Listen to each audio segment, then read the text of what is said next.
Good morning everyone. Myself your chemistry faculty Manan sir from Vidya Mandir classes in collaboration with Saraswat International Academy Vapi. हम आप लोग का जा रहे हैं बेटा चालू करने organic chemistry. I am going to start your organic chemistry.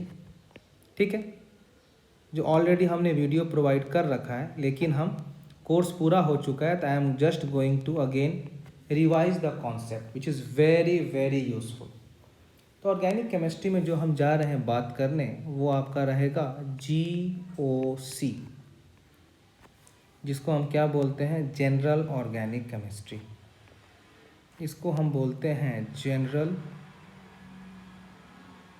Organic chemistry. We say this as general organic chemistry. अब देखिए, इसमें हमें सबसे पहले पढ़ना है बॉन्ड के बारे में। सबसे पहले हम बात करेंगे बॉन्ड के बारे में। जैसे मान लीजिए अगर ये हमारा AB एक बॉन्ड है, ठीक।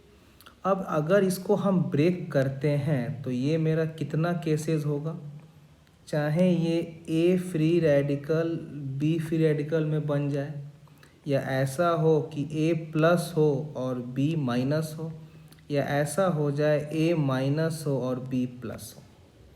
तो अगर हम पहला वाला केस का बात करते हैं, जहाँ दोनों एक एक इलेक्ट्रॉन लेके अलग हो गए, ऐसा केस को हम बोलते हैं फ्री रेडिकल। जहाँ पर A पर प्लस B पर माइनस, इस केस में बोलेंगे कि electronegativity of B is greater than electronegativity of A। जहाँ A पर माइनस B पर plus, electronegativity of A is greater than electronegativity of B। तो ये हमारा केसेस है क्या, बॉन्ड टूटने का। लेकिन अगर हम इसी को कार्बन लेके चले तो फिर मेरा क्या हो जाएगा, एक बन जाएगा कार्बन डॉट, एक बनेगा कार्बन प्लस, एक बनेगा कार्बन माइनस। जो कार्बन डॉट होगा इसको क्या बोलेंगे हम, इसको हम बोलेंगे फ्री रेडिकल। क्या बोलेंगे, फ्री रेडिकल। जो कार्बन प्लस होगा इसको हम क्या बोलेंगे, कार्बोकटायन। इसको हम क्या बोलेंगे, कार्बोकटायन। जो C माइनस है इसको हम क्या बोलेंगे, कार्ब अनायन। क्या बोलेंगे, कार्ब अनायन। और यही जो तीन हुआ, इसी को हम क्या बोलते हैं, इंटरमीडिएट। इसको हम क्या बोलेंगे, इसी को हम बोलते हैं इंटरमीडिएट।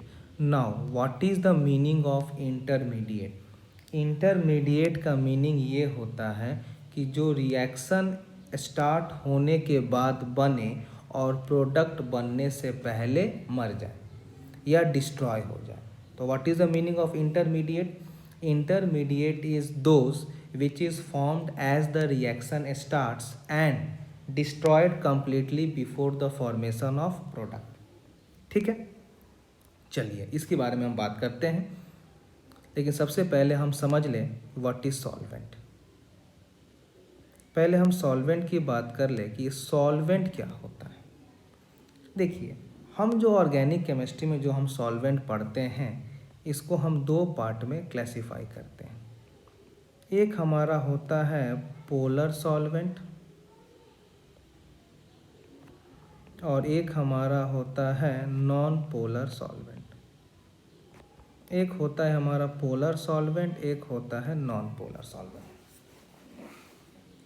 पोलर सॉल्वेंट ये होता है जहाँ पर प्लस और माइनस की सेपरेशन हो। जैसे हम बात कर लेते हैं H2O, तो O पर पार्शियल नेगेटिव, H पर प्लस, यानी यहाँ पर प्लस माइनस का सेपरेशन हो गया पोलर सॉल्वेंट। अगर हम बात करते हैं नॉन पोलर सॉल्वेंट, जैसे हम बेंजीन ले लिए, जहाँ पर सब कार्बन इक्वल है, यहाँ पर कोई भी सेपरेशन नहीं है। ठीक, तो ऐसा हो क्या बोलेंगे हम, नॉन पोलर सॉल्वेंट। अब देखो, जो पोलर और नॉन पोलर है, इनको हम फिर से दो पार्ट में क्लासिफाई करते हैं। जो पोलर सॉल्वेंट होता है, पहला पार्ट को हम बोलते हैं पोलर प्रोटिक सॉल्वेंट। पहला पार्ट को बोलेंगे पोलर प्रोटिक सॉल्वेंट। दूसरा पार्ट को हम बोलते हैं पोलर एप्रोटिक सॉल्वेंट। दूसरा पार्ट को बोलते हैं पोलर एप्रोटिक सॉल्वेंट। अब दोनों में क्या डिफरेंस, जरा ध्यान से देखना। अगर हम पोलर प्रॉपर्टी की बात करें, सपोज मान लो अगर हमने ले लिया यहाँ पर एक वाटर, ठीक है, तो ओ पर चार्ज हो गया डेल नेगेटिव, एच पर हो गया डेल प्लस, एच पर हो गया डेल प्लस, और हमने यहाँ पर एक ले लिया सब्सटेंस ए बी। अगर ए पर प्लस है, बी पर माइनस है, तो हम क्या देख रहे हैं कि ओ का माइनस ए को अट्रैक्ट कर रहा है और एच का प्लस बी को अट्रैक्ट कर रहा है। हम यहाँ पर एक ले रहे हैं पोलर ए प्रोटिक सॉल्वेंट, जैसे हम ले लिए ईथर CH3O CH3, और यहाँ भी हमने दे दिया A plus and B minus. हम देख रहे हैं कि O का लोन पेयर A को अट्रैक्ट कर रहा है। तो पोलर प्रोटिक में क्या देख रहे हैं आप, पोलर प्रोटिक में कि जो सॉल्वेंट है वो, जो आपका सॉल्वेंट है वो प्लस एंड माइनस दोनों को अटैक कर रहा है, लेकिन जो पोलर ए प्रोटिक सॉल्वेंट है ये केवल प्लस को अटैक कर रहा है और माइनस को फ्री कर दिया। तो यही डिफरेंस है polar protic and A protic. तो पोलर ए प्रोटिक क्या करता है, केवल कटायन को अपने पास पकड़ के रखता है, लेकिन पोलर प्रोटिक दोनों कटायन अनायन को पकड़ के रखता है। तो पोलर प्रोटिक का कुछ एग्जांपल है वेल नोन जो एग्जाम में आता है। एक होता है DMF डाई मिथाइल फॉर्मामाइड, एक होता है DMSO डाई मिथाइल सल्फोऑक्साइड। तो ये हमारा हो गया regarding all types of solvent. अब हम जा रहे हैं बात करने इंटरमीडिएट का। नेक्स्ट हम जा रहे हैं बात करने इंटरमीडिएट का कि इंटरमीडिएट क्या होता है। अगर हम इंटरमीडिएट की बात करें, अगर हम इंटरमीडिएट की बात करें तो सबसे पहला हम बात करते हैं कार्बन डॉट, जिसको हम क्या बोलते हैं, इसको हम बोलते हैं फ्री रेडिकल, जिसका हाइब्रिडेशन होता है sp2। क्योंकि फ्री रेडिकल में क्या हो गया, देखिए कार्बन के पास केवल 3 बॉन्ड है और एक फ्री इलेक्ट्रॉन है। अगर हम दूसरा बात करते हैं कार्बन प्लस, जिसको हम क्या बोलते हैं बेटा, इसको हम बोलते हैं कार्ब कटायन, इसको हम बोलते हैं कार्ब कटायन। इसका भी हाइब्रिड होता है sp2 और जो इसका स्ट्रक्चर होता है वो कुछ इस तरह से होता है। तो शेप क्या हो गया इसका, प्लेनर। शेप क्या हो गया इसका, प्लेनर। एग्जाम में क्वेश्चन आता है वेरी इंपॉर्टेंट। जो तीसरा हम बात कर रहे हैं वो है C-, जिसको हम क्या बोलते हैं, इसको हम बोलते हैं कार्ब अनायन, ठीक है, जिसका हाइब्रिड होता है sp3। कैसे, देखिए कार्बन का 3 के पास एक लोन पेयर है, ठीक है, तो इसका हाइब्रिड, और जो शेप इसका होता है बेटा ये हो जाता है पिरामिडल। आपको केमिकल बॉन्डिंग में बताया गया था कि लोन पेयर से क्या होता है, डिस्टॉर्शन हो जाता है।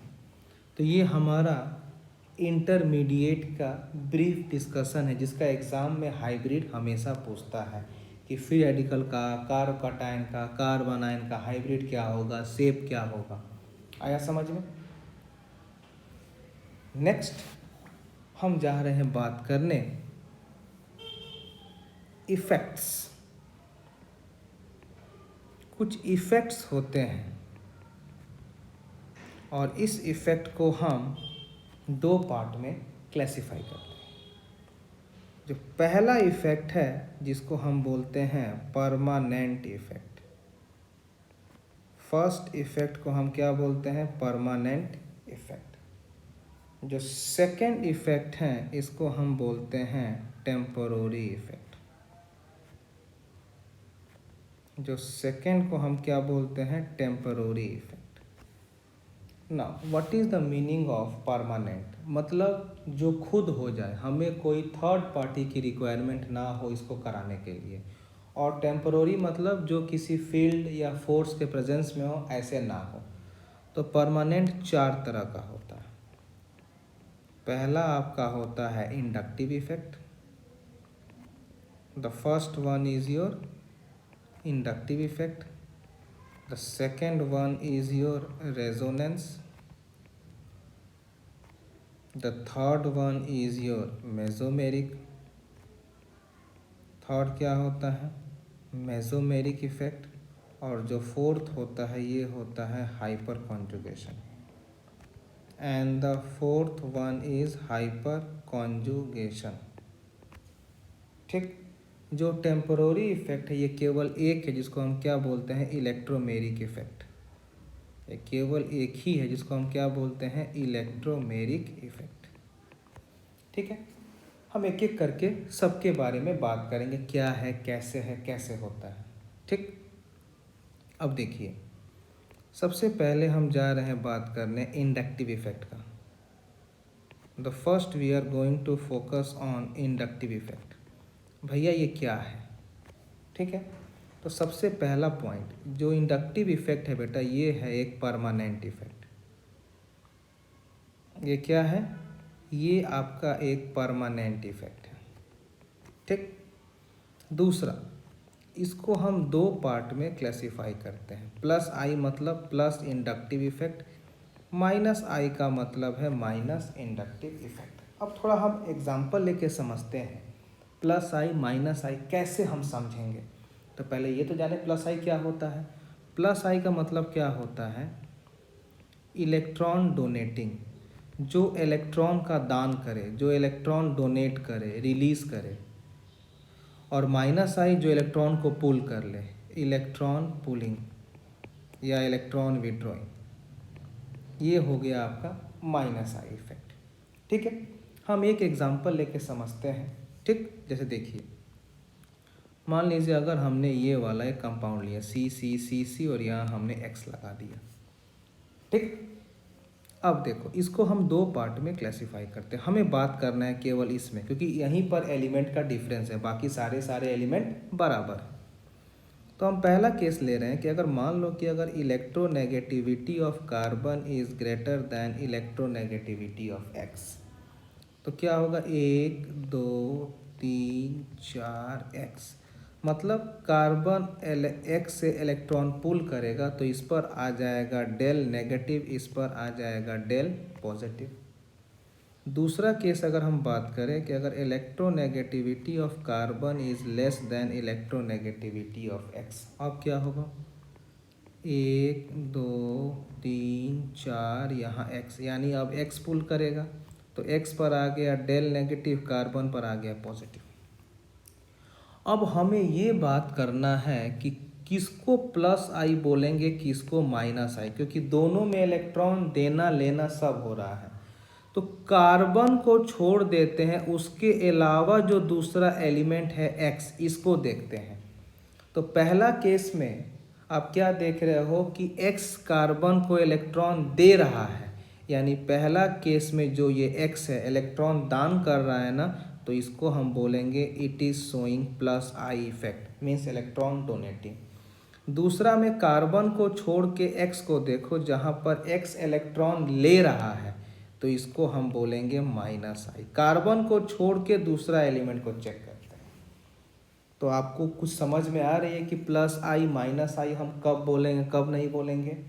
जब कोई ग्रुप इलेक्ट्रॉन डोनेट करे तो प्लस आई, इलेक्ट्रॉन विड्रॉ करे तो माइनस आई। आया समझ में? चलिए, अब इसमें क्या होता है, जैसे मान लीजिए आपने ये लिया सी एक्स। ठीक। मान लीजिए यहाँ पर आपका आ गया डेल पॉजिटिव, यहाँ आ गया डेल नेगेटिव। अब देखिए क्या होगा।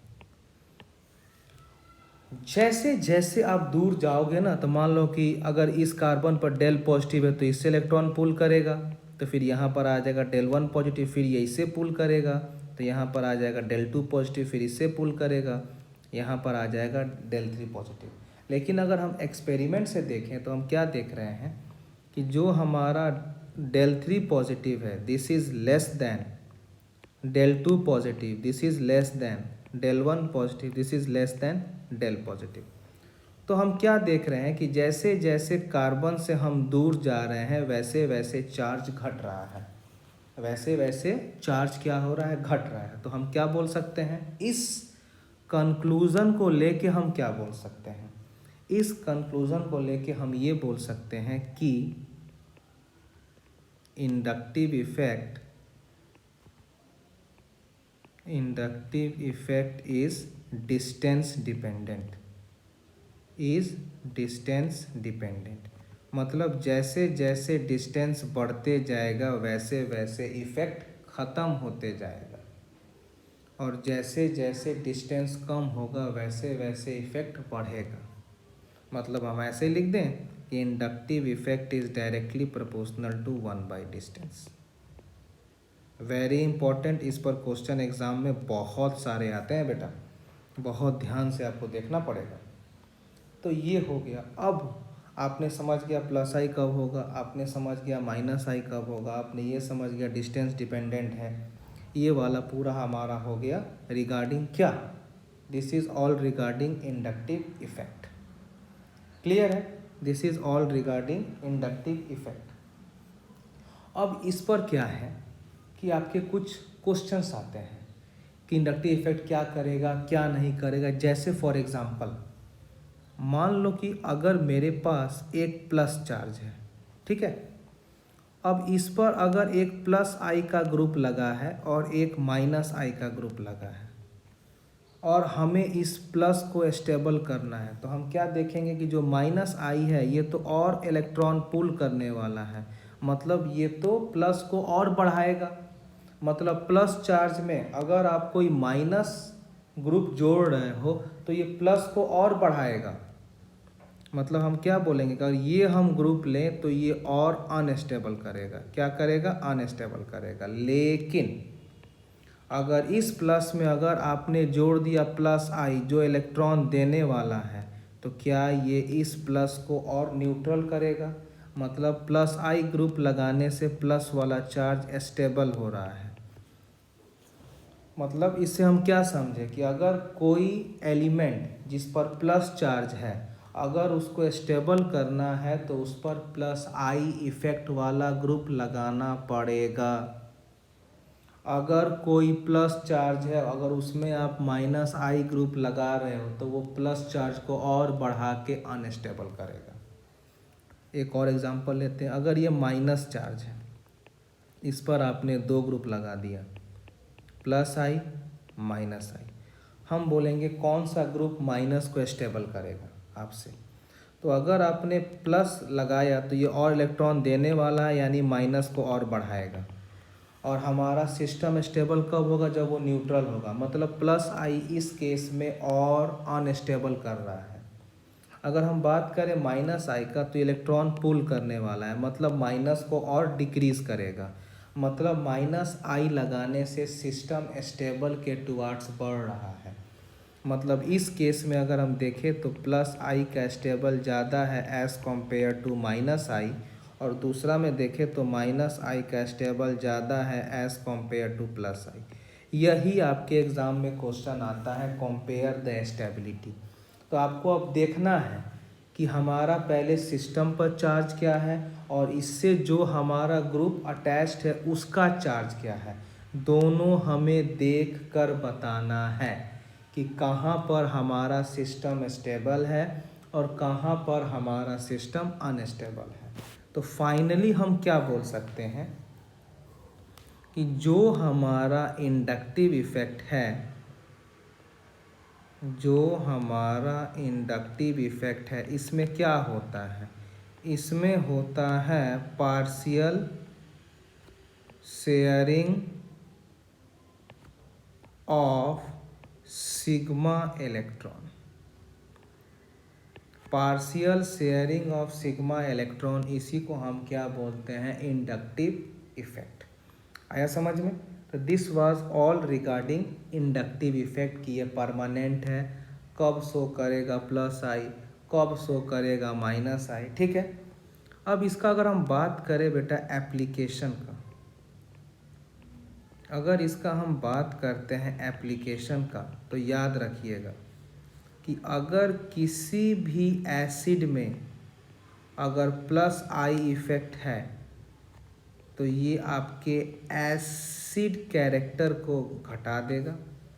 किसी एसिड में अगर माइनस आई लग गया तो वो उसके एसिड कैरेक्टर को बढ़ा देगा। अब आप बोलोगे सर ये कैसे हुआ भाई? चलो बता रहे हैं कैसे हुआ। देखो इसमें क्या होता है, जैसे मान लो आप ले लिए यहाँ पर HCl, ठीक। पता है आपको H प्लस Cl माइनस टूट जाएगा। क्या टूटेगा? H plus Cl minus. अब इन दोनों में जितना ज़्यादा इलेक्ट्रोनेगेटिविटी का डिफरेंस होगा उतना जल्दी ये H plus and Cl minus टूट जाएगा। अब ये जो क्लोरीन है ये तो इलेक्ट्रोनेगेटिव है, इसका टेंडेंसी होगा अपने तरफ इलेक्ट्रॉन पुल करना, मतलब माइनस आई इफेक्ट। और जितना तगड़ा माइनस आई इफेक्ट उतना पहले H प्लस निकलेगा। तो आप क्या देख रहे हो कि आई इफेक्ट तगड़ा हुआ, यही तो रीज़न है जो हम HCl को बोलते हैं स्ट्रॉन्ग एसिड।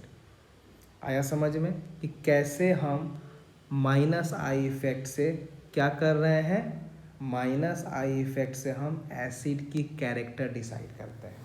जैसे आपके एग्जाम में क्वेश्चन आता है कि identify which of the following acid is more acidic, हमें देखना पड़ेगा कहाँ कहाँ माइनस आई इफेक्ट जुड़ा हुआ है। आया समझ में? चलिए